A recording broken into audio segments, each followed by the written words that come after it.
안녕하세요. DC100 터보 13강 시작하도록 하겠습니다. 연료절감기와 와류기의 허상을 투명하게 알려주고 있는 DC100입니다. 각종 연료절감기 실질적으로 효과가 있는지 없는지 확인할 수가 있습니다. 과거부터 수많은 연료절감기가 나왔습니다. 또한 와류기도 나왔습니다. 소비자보호원, 교통안전공단, 각종 언론 방송에서 사기라는 것 계속적으로 방송을 하고 있었습니다. 그 내용 하나씩 찾아서 오픈하고 있습니다. 직접 실험한 제품도 많이 있습니다.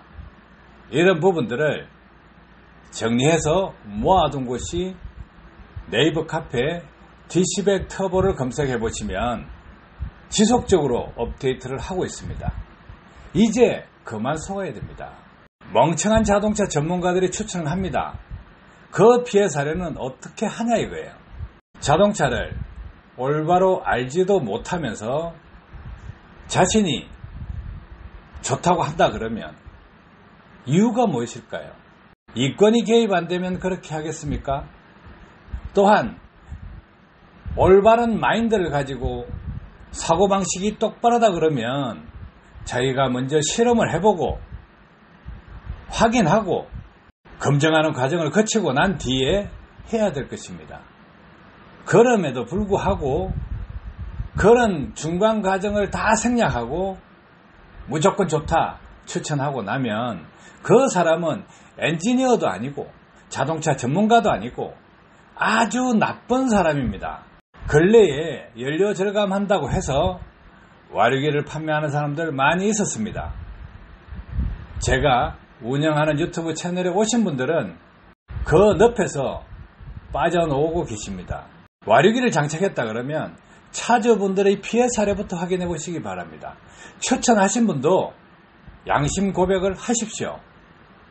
왜 피해자가 있어도 된다 이런 생각을 하고 있는지 모르겠습니다. 그 사람들은 윤리적인 측면에서 비난받아야 할 것입니다. 또한 엔지니어로서 당연히 지탄받아야 될 것입니다. 그 내용들 네이버 카페에 수록을 하고 있으니까 확인하시기 바랍니다. 제가 수십 년간 연구한 분야는 두 가지입니다. 자, 첫 번째 분야는 자동차를 효율적으로 사용하는 사용 분야 기술입니다. 수많은 운전자들 교육을 시켰습니다. 자, 왼쪽 사진을 봅시다. 왼쪽 사진을 보시면 운수업체 운수 종사자 성문을 대상으로 교육을 한 사진이 있습니다. 많죠? 하루에 500명씩 이렇게 교육시켜 본 경험도 있습니다. 이분들요, 자동차를 잘 알고 있습니다. 연비도 잘 알고 있어요. 그 많은 사람을 두고 공개적으로 이야기를 하고 설명을 해드리고 질문도 받고 하는 과정을 거칩니다. 가짜라면, 엉터리라면 할 수 없는 것입니다. 자, 그 바로 오른쪽 사진 보십시오. 고속버스회사 임원들 전부 모아서 교육을 했습니다. 가짜라면 책상머리에 앉아서 듣고 있겠냐 이거죠. 자, 그 밑에 보십시오. 엘리트입니다. 석박사 앉아있는 상태에서 제가 설명을 해드리는 것입니다. 카이스트입니다. 자, 그 밑에 사진 보시면 교통안전공단에서 운수업체 종사자들 교육을 할 때 제가 강의를 했습니다. 자, 오른쪽 에너지공단에서 워크숍을 할 때 제가 제 전공 분야에 대해서 강의를 했습니다. 자, 강의를 듣는다는 것은 무엇입니까? 서로 배울 것이 있다예요. 가짜라면, 엉터리라면 이런 설명을 할 수가 없습니다. 지금 현재 연료절감기 업체든 와류기 업체든 이렇게 석학들을 모아놓고 현장 기술자들, 기업체 임원들을 모아놓고 강의를 할 수 있냐 이거예요. 올바른 지식이 아니고 올바른 기술이 아니면 이런 과정을 거칠 수가 없습니다. 사용 분야 기술, 자동차를 효율적으로 사용하면 연료절감 당연히 되겠죠. 엔진이 정상적인 엔진으로 무리가 가지 않기 때문에 엔진 진동 줄어듭니다. 소음 줄어듭니다. 카본 슬러지 발생량이 줄어들기 때문에 디페퍼 재생 횟수도 줄어듭니다. 연료를 적게 쓰면 엔진 온도가 적게 올라갑니다. 자, 엔진 길들이기 하면 출력 좋아진다 그러죠. 토크 좋아진다 그러죠. 스로틀 바디 쪽, 허기 쪽에 매연이 적게 생깁니다. 또 배기관 속에 디페퍼 안에 쌓이는 카본들이 적어집니다. 이렇게 하는 과정 연소율이 높아질 수밖에 없습니다. 엔진은 무모한 상태에서 하는 부분이 아닙니다. 실주행에서는 회전당 연료 분사량이 최대치까지 올라갔다가 연료 차단까지 움직이는 것이기 때문에 공연비가 상당히 차이가 납니다. 운전을 못하는 사람은 그 사람들에게는 어떤 현상이 일어나느냐, 엔진에 매연이 더 많이 발생하고 엔진 성능이 나빠집니다. 운전을 잘 하시는군요. 엔진 상태가 좋아집니다. 중고차를 구매할 때도 운전자가 누구였냐, 또 운행 코스가 어디로 탔느냐에 따라서 차이가 납니다. 그래서 운전을 잘하면 이렇게 10가지 정도의 차이를 나타내게 됩니다. 이것이 자동차 사용 분야 기술입니다. 이 부분은 제가 수십 년간 해왔고 어느 누구도 저를 넘지 못했다는 것입니다. 2003년, 2005년 이 당시에 카니발 한 번 주유로 1509km를 탔고 아반떼 오토 차량 가지고 1384km를 탔고 410마력 버스 가지고 2568km를 탔습니다. 단 한 번 주유로요. 지금까지 그 기록을 깨는 사람은 없었습니다. 20년간 그 기록을 어느 누구도 깨지 못했다는 거예요. 자, 그러면 지금은 제조 분야 기술을 개발하고 있습니다. 투명하게 합니다. 왜? 진실은 길게 가야 되기 때문에 시작부터 투명하게 검증하는 과정을 거칩니다. 효과가 있으면 진보를 할 것이고 효과가 없으면 보완을 해야 될 것입니다. 그래서 제가 역류 억제에 관한 연구를 하면서 작년에는 스텐판을 잘라서 만들어 드리는 공부방을 운영했습니다. 자, 진실은 시작부터 투명해야 된다 해서 이런 부분을 전체 다를 오픈하고 있습니다. 유튜브 채널에 공개되는 사항들은 한계가 있습니다. 게시물을 올린다거나 유튜브 영상을 만들어 올린다. 그러면 전반적인 내용을 일반인들이 한꺼번에 볼 수가 없습니다. 책을 사면 목차가 있죠. 목차를 보고 필요한 부분을 넘기면서 보면 자기가 보고 싶은 부분을 볼 수가 있습니다. 그래서 책 한 권을 사서 본다 하면 시리즈로 볼 수 있죠. 그렇게 볼 수 있게끔 하기 위해서 네이버 카페를 개설해 가서 한꺼번에 다 볼 수 있게 만들어 드렸습니다. 소통은 수평소통이 제일 좋습니다. 그래서 공개를 많이 하고 있으니까 여러분들도 보시고 참고하시기 바랍니다. 과거에는 인터넷 문화가 그렇게 발달되지 않았습니다. 미디어사에 유튜브 채널 좋습니다.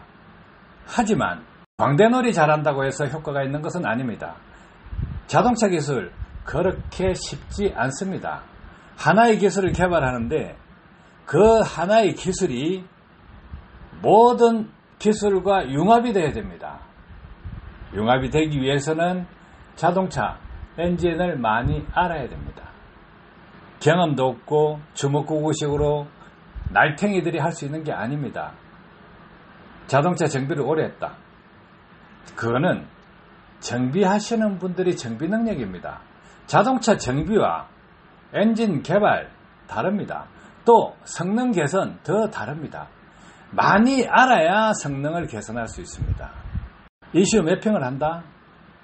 그것은 어떤 센서 값을 변화를 줘버리면 됩니다. 그런 부분은 기술이라고 할 수가 없습니다. 없는 기술을 찾아내고 만들어야 하는 것입니다. 그리고 엔진 성능이 부작용 없이 개선되어야 하는 것입니다. 제가 지금 시중에 출시하고자 하는 것은 DC100 터보입니다. 엔진 회전수가 느릴 때 자연흡기 엔진이나 터보 엔진에서도 공기 충전율을 높일 수 있는 방법이 없습니다. 페라리 엔진 같은 경우에 흡기구의 광경 그리고 길이 이런 부분도 가변으로 조정하고 있습니다. 그런데 일반 엔진에서는 그렇게 적용이 힘듭니다. 원가가 너무 향상된다. 그래서 경쟁력이 떨어진다 이거예요. 자, 쉽게 적용해서 자연흡기 엔진이든 터보 엔진이든 회전수가 낮은 영역에서 어떻게 하면 토크를 올리고 연소 효율을 높일 수 있느냐, 출력을 높일 수 있느냐, 흡기 매연과 배기 매연을 어떻게 줄일 수 있느냐, 연소 효율을 어떻게 늘릴 수가 있느냐, 연료 절감을 할 수 있느냐, 엔진 진동을 줄일 수 있느냐, 엔진 소음을 줄일 수 있느냐, DPF 수명을 연장할 수 있느냐, 엔진 온도를 떨어뜨릴 수 있느냐, 이렇게 종합적으로 해결할 수 있는 기술을 출시할 것입니다. 해서 화물차 차주분들 과거에 기억을 한번 해보십시오. 지금부터 20년 전입니다.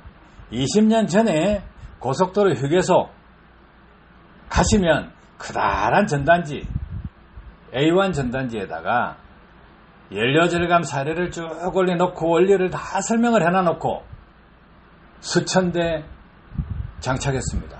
차주분들 어떻게 했습니까? 효과 다 있었죠. 그런데 운전 습관을 고치는 거였기 때문에 어깨너머로 배우신 분들 상당히 많을 것입니다. 그 이전에 지금부터 25년 전부터 어땠습니까? 우리나라에 성용차 1500cc 가지고 1리터로 30km 단다 하면 전부 다 말도 안 된다 했겠죠. 그런데요, 지금 어떻습니까? 30km 타는 사람들이 나오죠. 그리고 하이브리드 차량 1500cc, 1600cc 차 이런 차량으로 시내 중에서 1리터로 30km를 탄다 나오고 있지 않습니까? 연료가 들어가면 연소 효율이라는 게 있습니다. 그 연소 효율은 95% 이상입니다. 그 열 에너지를 운동 에너지로 바꾸면서 엔진 자체적으로 소모되는 에너지가 있고 그 다음에 잡손실이 있습니다. 그리고 배기열로 빠져나가는 손실이 또 있습니다. 이것저것 다 빼고 나면 주행 출력으로 사용할 수 있는 것은 25%에서 30%입니다. 그런데 자, 25%에서 30% 선인데 시내 주행을 하는 사람들은 그 부분을 다 찾아내지 못합니다. 고속도로 주행을 하시는 분은 많이 찾아내죠. 그러면 시내 주행 연비와 고속도로 연비 얼마나 차이 납니까? 3배, 4배 차이 나는 경우도 있습니다. 그 주행 출력으로 나올 수 있는 에너지, 사용할 수 있는 에너지, 그 에너지를 누가 효율적으로 쓰느냐가 사용 분야 기술이었고, 지금은 엔진 자체에서 해결하지 못한 부분, 이 부분을 개선하기 위해서, 공연비를 개선하기 위해서 기술을 개발했습니다. 자세한 내용은 카페에 확인하시면 됩니다. 지난해부터 정보를 수없이 공개하고 있는데 와류기업체 관련자들 지식이 없으면서 딴지를 엄청 걸고 댓글 태를 합니다. 똑똑하면 적당히 영상 보면 알아먹어야 되는데 그렇지 않습니다. 왜? 반대를 위한 반대를 하고 있기 때문에요. 한 번이라도 와류기의 허상을 깨뜨리기 위해서 와류기 강의를 100강까지 해서 올렸습니다. 또 영유역제기 강의를 70강까지 올렸습니다. 지금 DC100 터보 강의를 올리고 있습니다. 딴지 걸기 전에 영상을 처음부터 끝까지 한번 보세요. 이해가 안 되면 이해될 때까지 보시라는 거예요. 그렇게 해서 피해자를 예방해 봅시다. 자동차 전문 지식이 있는 척 하면서 떠들어대고 남이 사기치는데 동조를 하고 돈벌이만 되면 된다. 자기 명예도 필요 없다. 돈만 벌면 된다 하는 사람이 있습니다. 싫어해야 됩니다. 사회 악이니까요. 아시겠죠? 도움 되셨길 바랍니다.